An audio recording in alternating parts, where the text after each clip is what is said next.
Fare sinergia tra eccellenza clinica, istituzioni del territorio e mecenatismo bancario per combattere la principale causa di mortalità al mondo, la cardiopatia ischemica.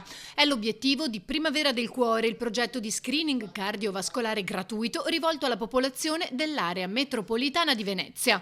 Ideato dal dottor Fausto Rigo, cardiologo esperto di cardioimaging del Centro di Medicina di Mestre in collaborazione con Banca Ifis, Primavera del Cuore ha l'obiettivo di identificare tempestivamente la patologia coronarica silenziosa in soggetti apparentemente sani e salvare vite umane. È un progetto innovativo dedicato agli over 50, ha dichiarato Rigo, ben schedulato, che include esami del sangue multiparametrici e un'approfondita visita cardiologica con particolare attenzione all'arteriosclerosi. In caso di ulteriori approfondimenti ci sarà una presa in carico del paziente e la consegna di un referto consultabile anche dal fascicolo sanitario.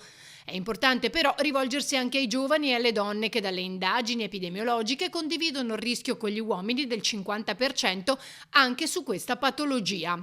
I volontari devono essere soggetti asintomatici e in apparente buona salute, priorità d'accesso, persone con familiarità per malattie cardiache e almeno un fattore di rischio come colesterolo, diabete, ipertensione o fumo, o soggetti senza familiarità ma con almeno 2 fattori di rischio. Le prestazioni sono completamente gratuite poiché sostenute da Banca Ifis.